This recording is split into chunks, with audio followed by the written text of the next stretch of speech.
പാട്ട്, ഡാൻസ്, എഴുത്ത്, mono act, mimicry, fancy dress എല്ലാത്തിനും ഉണ്ടാവും. പദ്യപാരായണം എല്ലാത്തിനും ഉണ്ടാവും. എല്ലാത്തിനും പ്രൈസും വാങ്ങിക്കും. ട്രിവാൻഡ്രത്ത് 2-3 കോമ്പറ്റീഷൻ പങ്കെടുത്തപ്പം ഒരു പ്രാവശ്യം ഭാര്യ ചേച്ചി എനിക്ക് അവാർഡ് തന്ന. അപ്പം അവാർഡ് വാങ്ങിക്കും, പോവും, വീണ്ടും തിരിച്ചു വരും, അവാർഡ് വാങ്ങിക്കും, പോവും. അപ്പൊ എൻ്റെ അടുത്ത് ഭാര്യ ചേച്ചി പറഞ്ഞു, നീ ഇവിടെ തന്നെ നിൽക്കു വെച്ചു, എല്ലാം വാങ്ങിച്ചിട്ട് പോകുന്നു. അത് കഴിഞ്ഞ് വേറൊരു ഫംഗ്ഷൻ വന്നപ്പോൾ മൗസാറ് വരുന്നു, ഇത് പോകുന്നു. അപ്പോഴാണ് പിന്നെ ഉമാ സ്റ്റുഡിയോ തുടങ്ങാൻ പോകുന്നു എന്ന് അറിഞ്ഞത്. അപ്പൊ അവാർഡ് വാങ്ങിച്ചുകൊണ്ടിരിക്കുമ്പോൾ സാർ സ്റ്റുഡിയോ തുടങ്ങാൻ പോകുന്നു എന്ന് അറിഞ്ഞു.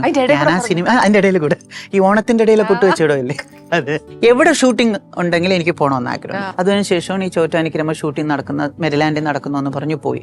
ഭയങ്കര സങ്കടം, പടം തീർന്നു പോയി. അതുപോലെ ഡയറക്ടർ പറഞ്ഞു, ഒരു 2 ആഴ്ച മുമ്പ് വന്നിരുന്നെങ്കിൽ കൊച്ചേ ആ ക്യാരക്ടർ നീ ചെയ്യില്ലായിരുന്നു എന്ന് പറഞ്ഞു. അത് കഴിഞ്ഞു അപ്പം പറഞ്ഞു, എനിക്ക് പറ്റില്ല, എനിക്ക് ഫ്രെയിമിൽ എന്നെ കണ്ടേ പറ്റൂ എന്ന് പറഞ്ഞു. അതുപോലെ ചോറ്റാനിക്കര അമ്പലത്തിലൊക്കെ പോയിട്ട് വന്നിരിക്കുകയാണ്. അപ്പം മേക്കപ്പ് മാൻ വേലപ്പൻ എന്ന് പറഞ്ഞു, അദ്ദേഹമാണ് മേക്കപ്പ് ഇടുന്നത്.